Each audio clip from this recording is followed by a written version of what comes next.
I Pankaj Kwatra welcomes you in my YouTube channel. और आज वाले इस वीडियो में, आज की इस ऑनलाइन क्लास में मैं आपको बताऊंगा टाइपोग्राफी एंड कंप्यूटर एप्लीकेशन के वो महत्वपूर्ण प्रश्न जो एग्जाम में आ सकते हैं। सैंपल प्रश्न है, आपने पेपर का पैटर्न लास्ट वीडियो में देख लिया होगा। प्रश्न तो बताऊंगा ही, प्रश्नों के बाद आपने जो प्रश्न देखे और उनके उत्तर खोजने, सर्च करने की, लिखने की प्रैक्टिस की होगी, तो एग्जैक्ट आंसर, सैंपल आंसर वो क्या है जो सैंपल पेपर का आंसर होने चाहिए। और हाँ, आज वाले प्रश्नों के उत्तर दोनों माध्यम से हैं, हिंदी और इंग्लिश। अगर आप हिंदी मीडियम से उत्तर लिखना चाहते हैं तो आपके लिए ये वीडियो है, और अगर आपका मीडियम इंग्लिश है तो ये वीडियो आपके भी काम आएगा। तो आपने इस वीडियो को एंड तक देखना है।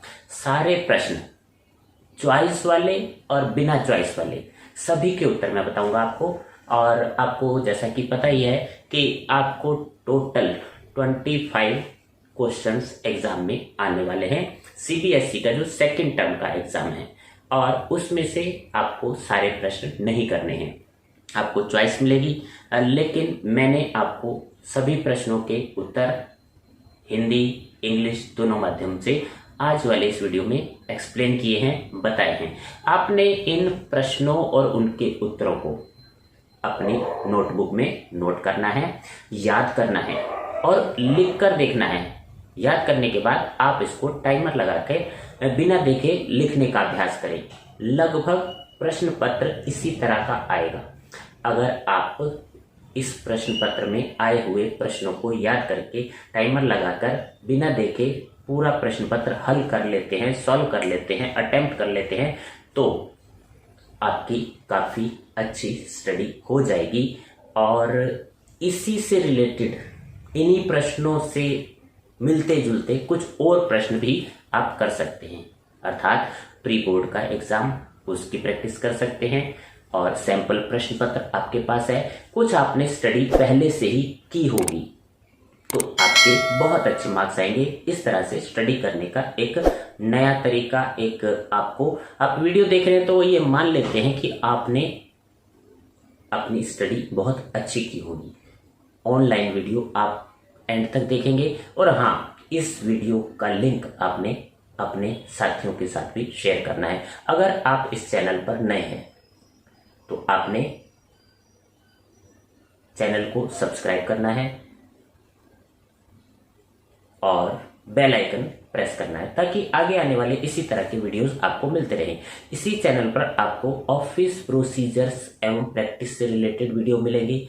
आपको शॉर्टहैंड से संबंधित विभिन्न videos, 12th class, 11th class, theory, practical, बहुत सारी जानकारी आपको इसी चैनल से मिल जाएगी।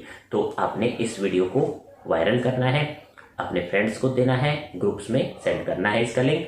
तो शुरू करते हैं। आज का जो मेन टॉपिक है, प्रश्न उत्तर TCA यानी typography and computer application, class 12। As you are watching typography and computer application TCA, answer की टर्म 2 क्लास 12 2021-22 CBSE एग्ज़ाम। जैसा कि आपको पता है कि टोटल पेपर 3 भागों में डिवाइड है, सेक्शन A, B, C। तो सबसे पहले सेक्शन A में कौन कौन से प्रश्न आपसे सैंपल प्रश्न पूछे गए हैं और उनके क्या उत्तर हैं। प्रश्न भी है, उत्तर भी हैं।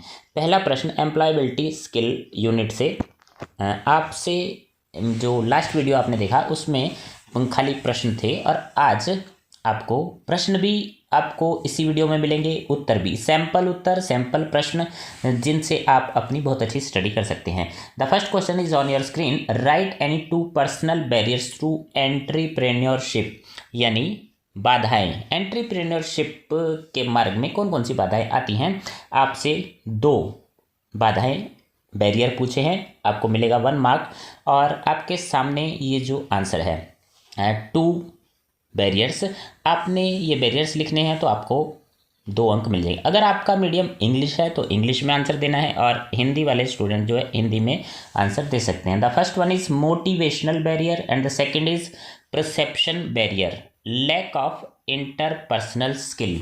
अब यहाँ पर 3 बैरियर्स बताए गए हैं, आपने किन्हीं 2 बैरियर्स के बारे में एक्सप्लेन करना है। तो आपकी सुविधा के लिए यहाँ 3 बैरियर बता दिए गए हैं, और हिंदी माध्यम वाले स्टूडेंट्स हिंदी में आंसर देंगे कैसे? प्रेरक बाधा, धारणा बाधा, पारस्परिक कौशल की कमी। तो आपने ये सारे प्रश्न, उनके उत्तर नोट करने हैं, और नोट करने के लिए आप वीडियो को पॉज कर सकते हैं, डाउनलोड कर सकते हैं, और आपने कमेंट बॉक्स में कमेंट जरूर देने कि आपको ये वीडियो कैसा लगा, आपके एग्ज़ाम की प्रिपरेशन में कितना हेल्पफुल है। इससे आपको एग्ज़ाम का पैटर्न तो पता लगेगा ही, प्रश्न भी पता लगेंगे किस तरह के आ सकते हैं, और उत्तर तो आपको पता लग ही रहे हैं। नेक्स्ट क्वेश्चन नंबर 2, 1 मार्क का क्वेश्चन है, why should we have some knowledge about barriers to entrepreneurship? Any 1 point, कोई एक पॉइंट बताना है। हमें उद्यमिता में आने वाली बाधाओं के बारे में कुछ ज्ञान क्यों होना चाहिए, बाधाओं के बारे में क्यों पता होना चाहिए?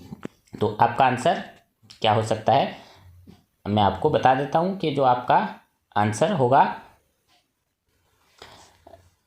फॉलोइंग रीज़न, निम्नलिखित रीज़न है कि हमें बाधाओं, बैरियर्स के बारे में नॉलेज होनी चाहिए। The first one is an understanding of the barriers will help prospective entrepreneurs to develop a strategy, ताकि हम उस हिसाब से उन बाधाओं से पार पाने की एक रणनीति बना सकें। The second is a systematic study of the barrier will lead to a proper understanding of fields of areas in which they occur, जिस एरिया में फील्ड में जाना चाह रहे हैं हम, उसके बारे में अच्छी जानकारी हो सकती है। सिस्टमेटिक स्टडी हम कर सकते हैं ताकि हमें बाधाओं का पता होगा, तभी हम। Once the barriers are clearly identified, जब हमें बाधाएं पता लग जाती हैं, the society, government and other supporting agency can develop effective program, तो हम प्रभावी प्रोग्राम बना सकते हैं उसको टैकल करने के लिए। तो ये आपने कोई एक बिंदु लिखना है, 1 मार्क का क्वेश्चन है, ज़्यादा डिटेल में नहीं लिखना। मैंने आपको काफ़ी सारे जो है पॉइंट्स बता दिए हैं, आपका आंसर टू द पॉइंट होना चाहिए। और ये इंग्लिश मीडियम्स वाले स्टूडेंट्स जो हैं वो नोट कर सकते हैं, और नीचे जो जिनका माध्यम हिंदी है, हिंदी माध्यम वाले स्टूडेंट निम्नलिखित कारणों से उद्यमिता में आने वाली बाधाओं के बारे में कुछ जानकारी होनी चाहिए। ये आपके लिए उत्तर है। और धीरे धीरे हम बढ़ते हैं प्रश्न संख्या 3, तीसरे प्रश्न की ओर। आपने वीडियो पॉज करके बड़ी आसानी से आप नोट कर सकते हैं, ज़्यादा क्योंकि हिंदी भी है इसमें, इंग्लिश भी है, और इस तरह से ज़्यादा एक्सप्लेन करेंगे तो वीडियो बहुत बड़ा हो जाएगा। तो आप इनको नोट कर लें, समझ लें। कोई भी अगर किसी तरह के आपको असुविधा होती है तो आप कमेंट बॉक्स में कमेंट जरूर करें। Next question number 3, right the importance of green jobs, हरित कार्यों की इंपॉर्टेंस बतानी है in reducing the emission of green house gases, जो ग्रीन हाउस गैसेज को कम करने में ग्रीन जॉब की क्या इंपॉर्टेंस, क्या महत्व है। तो इंपॉर्टेंस आपके सामने है ग्रीन जॉब की। They help to cut the consumption of energy, raw materials and water through high efficiency strategies, यानी जो है ये जो ग्रीन कार्य हैं, हरित कार्य जो है, ये हमारे को हेल्प करते हैं कंजम्पशन ऑफ एनर्जी, जो ऊर्जा की खपत कम करने में, रॉ मटेरियल एंड वाटर, पानी की खपत, थ्रू हाई एफिशिएंसी स्ट्रेटजीज, और इसके लिए जो है उच्च दक्षता वाली रणनीतियां अपनाई जाती हैं। डीकार्बोनाइज, अर्थव्यवस्था को डीकार्बोनाइज किया जाता है, the economy and reduce green house gas emission, और इससे ग्रीन हाउस गैसों का जो है उत्पादन कम होता है। मिनिमाइज और avoid all together all form of waste, हर तरह की वेस्ट पोल्यूशन कम होता है। Protect and restore ecosystems of biodiversity, जो पारिस्थितिक तंत्र है उसका भी बचाव किया जाता है, पोल्यूशन कम होता है। तो ये ग्रीन कार्य जो है इस तरह से ग्रीन हाउस गैसों को कम करने में हरित कार्यों का क्या महत्व है। आप 1 मार्क का आंसर लिख सकते हैं। नेक्स्ट क्वेश्चन नंबर 4, परिवहन के क्षेत्र में 2 ग्रीन जॉब्स बतानी है आपने। Green jobs in transportation sector, number 1 is use of energy efficient vehicles, ऐसे व्हीकल यूज किए जाएं जो ऊर्जा की कम खपत करते हों। And alternate fuels like CNG, और उसमें CNG यूज होती हो, can help minimise green house gas emission, इससे ग्रीन हाउस गैसों का उत्सर्जन कम हो जाता है। दूसरा पॉइंट है, आपने जो है 2 पॉइंट बताने हैं। The new biofuel policy announced by the government of India on 10th August 2018 focuses on initiative for enhanced use of biomass so as to improve the availability of ethanol। Ethanol को सरकार ने policy बनाई है, ethanol को बढ़ावा दिया जा रहा है through starch and sugar based feed stock, develop ethanol technology, ethanol की टेक्नोलॉजी बढ़ाई जा रही है। तो ये जो है ग्रीन हाउस गैस से जो परिवहन के क्षेत्र में एथेनॉल का यूज़, ये सेकंड पॉइंट है। The third is biofuel is produce directly और indirectly from organic material, organic material का यूज़ करके बायोफ्यूल बनाया है सरकार ने, including bio CNG, bio methanol etcetera, can generate green jobs. तो इस तरह से परिवहन के क्षेत्र में ग्रीन कार्य, हरित कार्य हैं जो आप आंसर दे सकते हैं। तो आपको प्रश्न लगभग इसी तरह के आएंगे, थोड़ा बहुत चेंज हो सकता है, थोड़ा आपको माइंड अपना यूज़ करना होगा। कोई प्रश्न जैसे यहाँ 1 मार्क का है, हो सकता है एग्जाम में 2 मार्क का आए, थोड़ा बहुत चेंज आपको अपनी ओर से करना होगा। लगभग यही प्रश्न, यही उत्तर आपको आ सकते हैं। अगर आपने ये एग्ज़ाम जो है सैम्पल पेपर याद कर लिया, नोट कर लिया, याद कर लिया, और उसको आपने टाइमर लगाकर 90 मिनट में सॉल्व करके देखना है कि आप इसी तरह का प्रश्न पत्र 90 मिनट में सॉल्व कर पाते हैं या नहीं। Next question number 5, 2 marks. What are entrepreneur competency, उद्यमशीलता दक्षताएं क्या होते हैं। नेम एनी 2, आपको कोई 2 बतानी है, 2 मार्क का प्रश्न है और 2 मार्क्स मिलेंगे। लेकिन यहाँ आपको बहुत सारी जो है कॉम्पिटेंसी बता दी गई हैं। Any 2 of the following competency, आपने कोई 2 ही बतानी है, जैसे systematic planning, creativity and innovation, risk taking and risk management, problem solving, persistent, quality performance, information management, persuasion and influencing ability. तो आपने कोई 2 जो है उद्यमशीलता दक्षताएं बतानी, कॉम्पिटेंसीज बतानी है। और उद्यमी के अंदर कौन कौन सी दक्षताएं होनी चाहिए, कोई 2 दक्षताएं आपने बतानी है। और ये हिंदी माध्यम से अगर आप समझना चाहते हैं, या हिंदी माध्यम से उत्तर आपने चूज़ किया तो हिंदी माध्यम से भी आप उत्तर, अगर आपका मीडियम हिंदी है तो आप हिंदी से उत्तर दे सकते हैं, हिंदी में लिख सकते हैं। The next question number 6, list some ways by which we can reduce the amount of waste generated. Waste जो होती है, कचरा प्रबंधन, कचरा को कम करना है, उसके कोई तरीके बताने हैं। कुछ तरीकों की सूची बताएं जिनके द्वारा हम उत्पन्न कचरे की मात्रा को कम कर सकते हैं। तो वो कौन कौन से तरीके हैं जिससे हम कचरा कम कर सकते हैं, आपके सामने। The first one is reusing scrap material, जो स्क्रैप होता है उसको हम पुनः प्रयोग कर सकते हैं। एंश्योरिंग क्वालिटी कंट्रोल, क्वालिटी, अच्छी क्वालिटी का माल बनाया जाए। और नेक्स्ट है वेस्ट एक्सचेंज, वेस्ट जो होती है उसको एक्सचेंज कर सकते हैं। This is where the waste product is of one process becomes the raw material for another. Waste जो है, एक प्रोडक्ट की वेस्ट दूसरे प्रोडक्ट में इस्तेमाल की जा सकती है। ये भी एक तरीका है किस तरह से हम कचरे को कम कर सकते हैं। और नेक्स्ट मैनेजिंग ई वेस्ट, ई वेस्ट का प्रबंध करने से भी हम कचरे को कम कर सकते हैं। और नेक्स्ट है use of eco friendly material, ऐसा प्रोडक्ट बनाया जाए जिसमें इको फ्रेंडली मटेरियल यूज़ किया जाए। तो ये सब तरीके हैं जिससे हम वेस्ट को कम कर सकते हैं, कचरा का प्रबंध कर सकते हैं, अच्छा प्रबंध कर सकते हैं।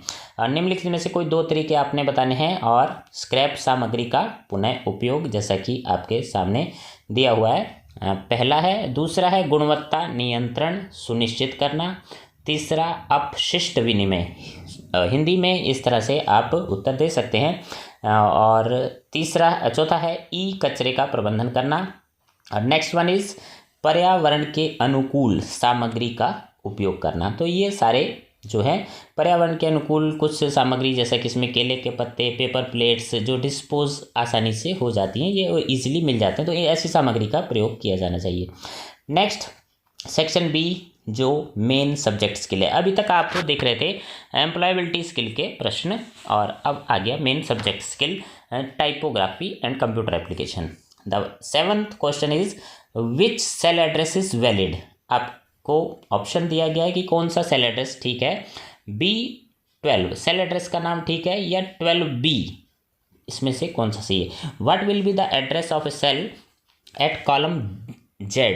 अगर आप Z कॉलम में हैं और रो 35 में है तो उस सेल का एड्रेस क्या होगा। तो आपको मिलेगा 1 मार्क। तो सबसे पहले आप जो है आंसर देंगे, 2 पार्ट में है क्वेश्चन में, 2 चीज़ें पूछी गई हैं। तो पहले वाले पार्ट का जो सेल एड्रेस, जो करेक्ट सेल एड्रेस पूछा है वो है B12, ये वैलिड एड्रेस है। और Z35 ये दूसरे वाले पार्ट का उत्तर है। क्वेश्चन नंबर 7 आंसर आपको मिल गया है।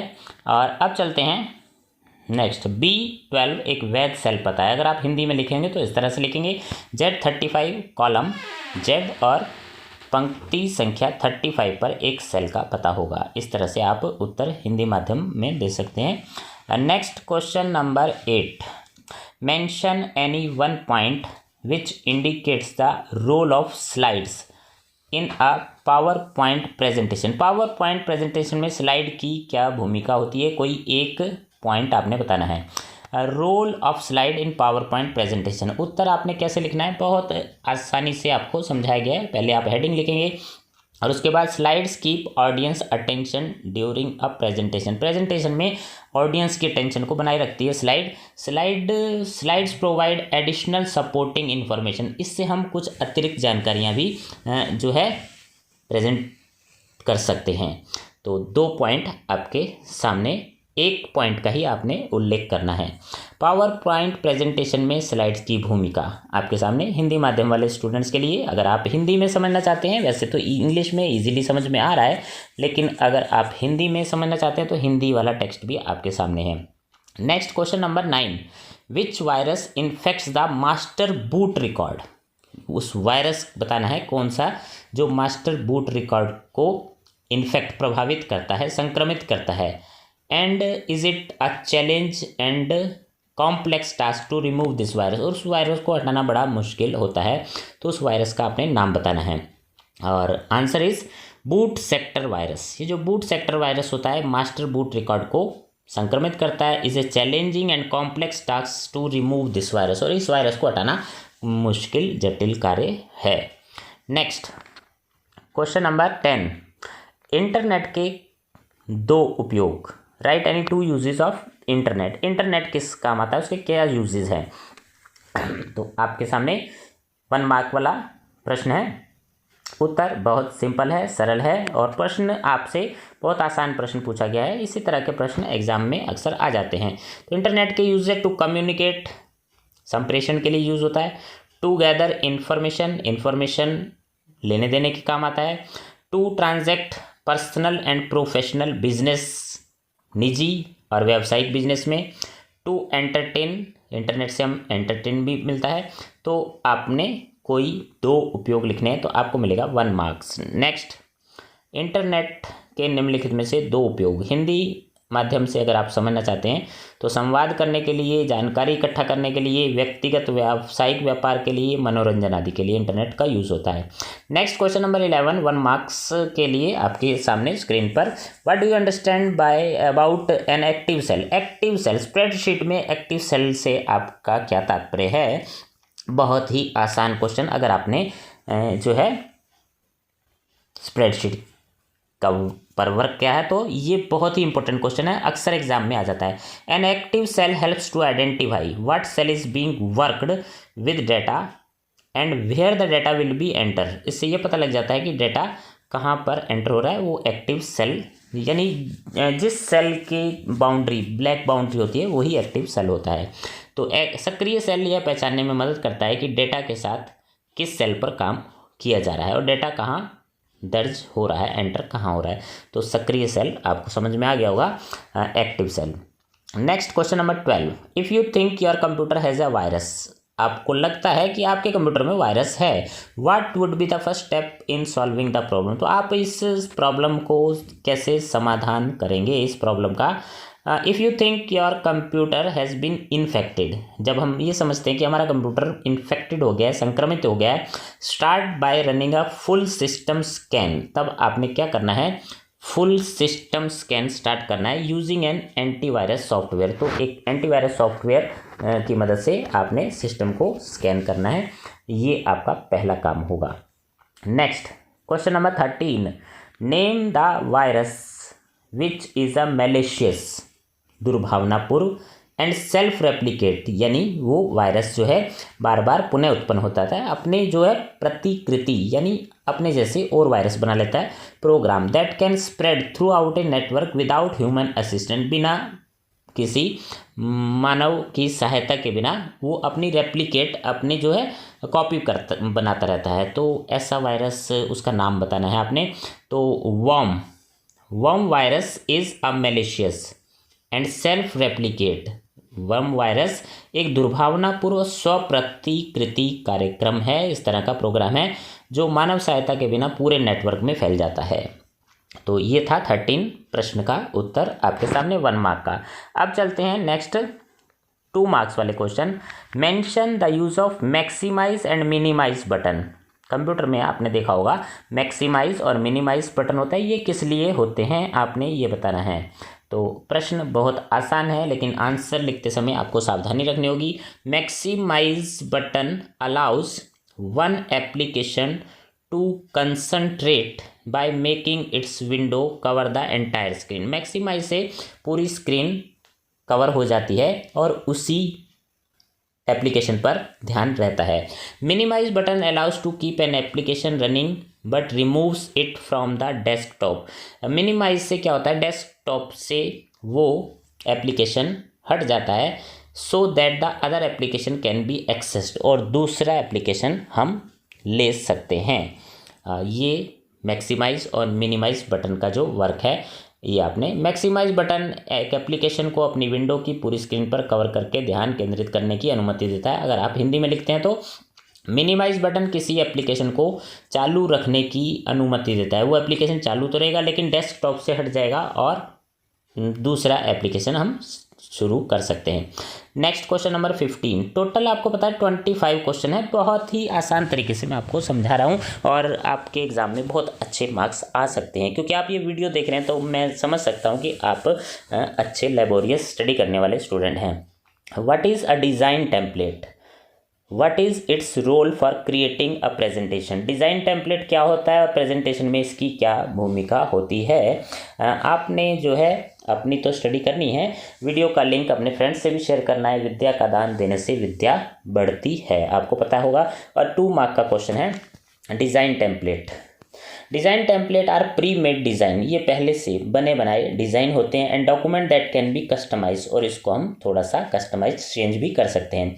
When we apply a design template to our presentation, जब हम ये अप्लाई करते हैं template, design template, the slide master and colour scheme of the new template replace, तो जो डिज़ाइन होता है वो चेंज हो जाता है। The slide master and colour scheme of the original presentation वो चेंज हो जाती है। जो ओरिजिनल हमने वर्क किया था वो डिज़ाइन टेम्पलेट के अकॉर्डिंग हो जाता है। तो डिज़ाइन टेम्पलेट पूर्व निर्मित डिज़ाइन और दस्तावेज होता है जिन्हें अपने अनुकूल परिवर्तित किया जा सकता है, और इससे रंग योजना, मूल प्रस्तुति की रंग योजना वगैरह चेंज हो जाती है। Next question, question number 16 is on your screen. Shalini works in a multinational organisation. Shalini बहुराष्ट्रीय संगठन में काम करती हैं। Her job includes handling confidential data, और उसको जो है गोपनीय डेटा को संभालने का काम दिया गया है। In order to keep her data secure and safe, वो अपने डाटा को सुरक्षित रखने के लिए mention any two techniques which she can apply, उसे क्या करना चाहिए कि डेटा सिक्योर रहे। तो देखते हैं आंसर क्या है। In order to keep her data secure and safe Shalini can use any of the following techniques. तो शालिनी को क्या करना चाहिए, निम्नलिखित टेक्निक्स। यूज पासवर्ड, वो पासवर्ड का यूज़ करे। She should know with whom she is disclosing information, और ये उसको पता होना चाहिए कि वो किसके साथ अपनी इन्फॉर्मेशन शेयर कर रही हैं। और तीसरा जो है यूज़ एंटीवायरस, एंटीवायरस सॉफ्टवेयर का प्रयोग करना चाहिए। She should clearly label all confidential information as confidential, तो कोई ऐसी फाइलें हैं तो उस पर वो कॉन्फिडेंशियल का लेबल लगा सकती हैं। She should not keep the paper work and equipment unattended, कोई भी कार्य, पेपर वर्क या कोई इक्विपमेंट्स, मशीनरी अनअटेंडेड नहीं छोड़नी चाहिए शालिनी को। Work on secured internet connection, और इंटरनेट कनेक्शन जो है पब्लिक प्लेस वाला नहीं यूज़ करना चाहिए। Secure internet, personal internet connection ही यूज़ करना चाहिए। तो ये था शालिनी के लिए सुझाव। आपने कोई 2 सुझाव देने हैं और आपको 2 मार्क्स मिल जाएंगे। अब ये हिंदी माध्यम से अगर आप समझना चाहते हैं इसी प्रश्न का उत्तर, तो आपके सामने हिंदी में, वैसे मैंने आपको एक्सप्लेन कर दिया है, और आप अगर नोट करना चाहते हैं वीडियो को पॉज कर सकते हैं, पॉज करके डाउनलोड भी कर सकते हैं। फ्रेंड्स के साथ तो वीडियो का लिंक शेयर करें, आपस में एक दूसरे से सूचनाएँ साझा कर सकते हैं। Next question number 17, Trojan horse. What is Trojan horse and what damage can it do. Trojan horse क्या होता है, ये किस तरह का नुकसान पहुंचाता है। A Trojan horse is a type of malicious code, ये दुर्भावनापूर्ण कोड या सॉफ्टवेयर कह सकते हैं, that looks legitimate but can take control of your computer. लगता तो ऐसा है कि ये हमारे लिए ये वैध है, यानी लेजिटिमेट है, ठीक है, लेकिन ये सारे कंप्यूटर को अब कंट्रोल कर लेता है। It can cause damage bye deleting data, इससे क्या नुकसान होता है, डाटा डिलीट हो सकता है, ब्लॉक हो सकता है data, modifying data, data change हो सकता है, कॉपिंग डाटा, डाटा की कॉपी बन सकती है, and disrupting the performance of computer, computer की परफॉर्मेंस जो है वो बाधित हो सकती है। तो ट्रोजन हॉर्स इस तरह से हमारे कंप्यूटर को नुकसान पहुंचा सकता है। हिंदी माध्यम वाले स्टूडेंट हिंदी में नोट करेंगे, इंग्लिश वाले इंग्लिश में नोट कर सकते हैं। Next question number 18, differentiate between custom animation and slide transition, इनमें अंतर बताना है। 2 मार्क्स का क्वेश्चन है और देखते हैं उत्तर क्या है।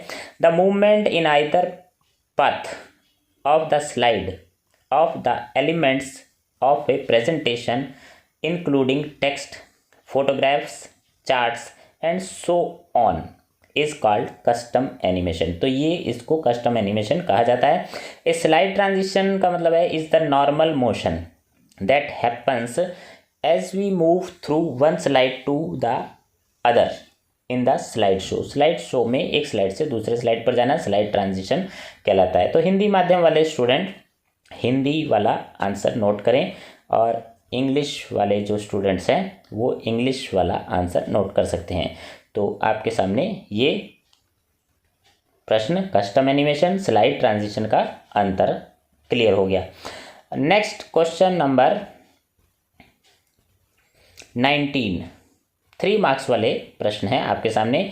Right A note on types of e commerce. E commerce कितने प्रकार के होते हैं, आपने उस पर टिप्पणी देनी है। ई कॉमर्स B2B यानी बिजनेस टू बिजनेस, और B2C business to customer, C2C consumer to consumer, और नेक्स्ट है C2B कंज्यूमर टू बिजनेस। तो आपके सामने ई कॉमर्स के टाइप्स क्लियर हैं। Next question number 20, discuss the use of auto sum function in MS Excel. MS Excel में auto sum function का क्या यूज होता है? तो आपके लिए auto sum is a Microsoft Excel and other spreadsheet program. ये माइक्रोसॉफ्ट एक्सेल और दूसरे प्रोग्राम में ऑटो सम यूज होता है। That adds together a range of cells, जिसमें सेल्स की रेंज ऐड हो जाती है, एंड डिस्प्ले द टोटल, और टोटल को वो दिखा देता है in the cell below the selected range, उस रेंज के नीचे वाले सेल में जो टोटल आ जाता है। For example, if you want to add the values of cells between A1 and A5, ये रेंज है, हाईलाइट किया है आपने, तो आपको जो आंसर मिलेगा A1 through A5 and click the auto some. Auto सम आप क्लिक करेंगे तो आपका आंसर टोटल आ जाएगा। तो इसी को हम हिंदी माध्यम में भी समझ लेते हैं। हिंदी में भी वही बात है, ऑटो सम, जो आपने अभी देखा ऊपर इंग्लिश में। अब चलते हैं नीचे। क्वेश्चन नंबर 21 में आपसे पूछा गया है, what does slide layout contain. Slide layout में क्या क्या शामिल होता है? अब इसका उत्तर भी देख लेते हैं। 21वें प्रश्न का उत्तर आपके सामने स्क्रीन पर। Slide layout contains formatting. Slide layout में क्या होता है? फॉर्मेटिंग होती है, positioning and place holder boxes for all of the content. जो भी आपका कंटेंट है उसके बॉक्सेस में बॉक्स बने होते हैं जहां पर आप अपना कंटेंट रख सकते हैं। That appears on A slide, और स्लाइड पर ये दिखाई देता है। स्लाइड मीन्स एक पेपर से है, जो प्रेजेंटेशन का पेपर होता है। जैसे आपने एक्सेल में देखा, बॉक्सेस वाला शीट होती है और वर्ड में प्ले शीट होती है। इसी तरह जो शीट प्रेजेंटेशन में होती है उसको स्लाइड बोलते हैं। Slide layout also contains the colour. इसमें कलर्स भी होते हैं, फॉन्ट्स भी होते हैं, इफेक्ट्स भी होते हैं, बैकग्राउंड्स भी होती हैं, ये सब मिलाकर एक स्लाइड बनती है। तो समझ में आ गया होगा कि स्लाइड लेआउट में क्या क्या शामिल होता है। हिंदी माध्यम वाले स्टूडेंट हिंदी माध्यम से नोट कर सकते हैं और सेम वही उत्तर है। Next question number 22, why are search engines used. Search engine का यूज क्यों किया जाता है? Name any 2 search engine. कोई 2 सर्च इंजन के नाम बताने। बहुत ही आसान प्रश्न है, अगर आपने अपनी स्टडी जो है बुक में देखा होगा, पढ़ा होगा, तो ये इंपॉर्टेंट प्रश्न अक्सर आ ही जाते हैं। तो search engine allows users to search the internet. तो ये इंटरनेट पर सर्च करने के काम करते हैं। For content using keyword, keyword से आप अपना कंटेंट सर्च कर सकते हैं। क्विकली एंड ईजिली, बहुत आसानी से। Find information that is of genuine interest, जिस पर आपका इंटरेस्ट है, जो आपके काम की इंफॉर्मेशन है, कीवर्ड से आप सर्च कर सकते हैं। और सर्च इंजन के नाम आपको पता ही होंगे, गूगल है, बिंग, याहू एट्सेट्रा। और हिंदी में अगर आप उत्तर नोट करना चाहते हैं तो हिंदी वाले स्टूडेंट्स के लिए हिंदी में भी उत्तर है। किसी किसी को इंग्लिश में ईजी होता है, किसी को हिंदी में इजी रहता है। तो दोनों तरह से इस वीडियो में, ऐसा वीडियो आपने पहले नहीं देखा होगा जिसमें हिंदी में भी उत्तर है, इंग्लिश में भी उत्तर है। तो मैं इस पर आपका कमेंट चाहूँगा कि आपने कोई ऐसा वीडियो जिसमें हिंदी और इंग्लिश दोनों माध्यम के स्टूडेंट्स के लिए सामग्री कंटेंट दिया हो। नेक्स्ट क्वेश्चन नंबर 23 आपसे क्या पूछा गया है? Pratibha has prepared a power point presentation. Pratibha ने पावर पॉइंट प्रेजेंटेशन तैयार किया है। Before delivering she wants to have different views of the presentation. वो पावर पॉइंट प्रेजेंटेशन देने से पहले ये प्रस्तुति के बारे में अलग अलग विचार रखना चाहती है। Can you explain different views which are available. PowerPoint में कौन कौन से व्यूज होते हैं, क्या आप बता सकते हैं? और आपसे यही पूछा गया 4 मार्क का, यानी लॉन्ग आंसर देना है आपने। Different views which are available in PowerPoint. कौन कौन से व्यूज़ होते हैं? Normal view, slide sorter view, slide show view, outline views. आप इसके अंदर थोड़ी थोड़ी सामग्री और भी लिख सकते हैं। ये व्यूज़ के नाम आपको बता दिए हैं। आप ज़्यादा एक्सप्लेन करने के लिए नॉर्मल व्यू क्या होता है, स्लाइड सॉर्टर व्यू क्या होता है, स्लाइड शो व्यू, और इसके बारे में डिटेल भी लिख सकते हैं। तो ये आपका जो है सैंपल आंसर्स आपके सामने। Next question number 24, Santosh wishes to create his email account. Santosh को वो चाहता है कि वो ईमेल अकाउंट बनाए। डिस्कस वेरियस स्टेप्स, कैसे वो स्टेप्स बताने हैं कि किस तरह से वो अपना ईमेल अकाउंट बना सकता है। तो आपके सामने स्टेप्स दिए हुए हैं। विजिट वेबसाइट, किसी वेबसाइट पर जाए जहां ईमेल सर्विस प्रदान की जाती है। Find where to sign in, sign up, कहाँ साइन अप करना है वो जगह देख ली जाए। Usually there is a small link, image और टेक्स्ट, इस तरह का लिंक होता है जहां पर वो लिखा होता है रजिस्टर या sign up. Follow all the instruction, उसके बाद जो इंस्ट्रक्शन आती रहेंगी पेज पर वो फॉलो करनी है। Read over the service agreement, जो एग्रीमेंट है वो आपने रीड करना है और उसको एग्री करना है। वंस कंप्लीटेड, जब आप कंप्लीट कर लेंगे, क्लिक ऑन द सबमिट और एंटर बटन, सबमिट या एंटर वाला बटन दबाएंगे तो स्क्रीन पर आपका अकाउंट बन जाएगा। ईमेल खाता बनाने के लिए विभिन्न चरणों का पालन करना होता है और ये हिंदी माध्यम से आपके सामने। वेबसाइट पर जाएं जो ईमेल सेवा प्रदान करती है, याहू है, गूगल है, हॉटमेल है, इन साइट्स पर आप जा सकते हैं और ये निःशुल्क हैं। पता लगाएं कि साइन अप कहाँ करना है, वहाँ पर आपको ऑप्शन मिल जाएगा। एक छोटा सा लिंक होता है, छवि या टेक्स्ट होती है जो कहता है रजिस्टर या साइन अप करें। सभी विवरण भरते हुए आप निर्देशों का पालन करेंगे। सेवा समझौते को पढ़ें और बॉक्स पर क्लिक करें कि हाँ मुझे ये शर्तें मंजूर है। एक बार पूरा हो जाने पर स्क्रीन के नीचे सबमिट या एंटर बटन पर क्लिक करें, आपका अकाउंट बन जाएगा। Next last question, Virendra has to present to his manager sales figure. Virendra को अपने मैनेजर या प्रबंधक को सेल्स की फिगर देनी है और द लास्ट 4 ईयर्स, पिछले 4 सालों की, with the help of chart, chart के द्वारा। Discuss the various types of charts available in Excel, Excel में कौन कौन से चार्ट्स होते हैं आपने ये बताना है वीरेंद्र को। तो आपके सामने उत्तर बहुत ही आसान प्रश्न है, 4 मार्क वाला क्वेश्चन, बहुत ही आसान। जो एक्सेल में चार्ट होते हैं, bar chart, line chart, pie chart, area chart, इस तरह के चार्ट होते हैं जो एक्सेल में हेल्पफुल होते हैं आंकड़ों को इजीली प्रस्तुतिकरण प्रेजेंटेशन करने के लिए। तो ये थे आपके 25 प्रश्न। आपको ये वीडियो बहुत ही पसंद आएगा, आपके एग्जाम में बहुत अच्छे मार्क्स आने वाले हैं क्योंकि आपने ये वीडियो शुरू से लेकर एंड तक देखा, ऐसी उम्मीद है। आप कमेंट बॉक्स में कमेंट जरूर करेंगे। और ये आपके सामने एक कोट है, the more we give importance to skill development, skill development को बढ़ावा देना है। The more competent will be our youth, और इससे हमारे यूथ जो हैं सक्षम हो जाएंगे। तो आज का वीडियो देखने के लिए आपका बहुत बहुत थैंक यू और मुझे इंतजार रहेगा आपके कमेंट का। और अगर आप इस चैनल पर नए हैं तो चैनल को सब्सक्राइब जरूर कर देना, बेल आइकन दबाने से आपको आगे आने वाले वीडियोस के नोटिफिकेशन मिलते रहेंगे। Thank you again.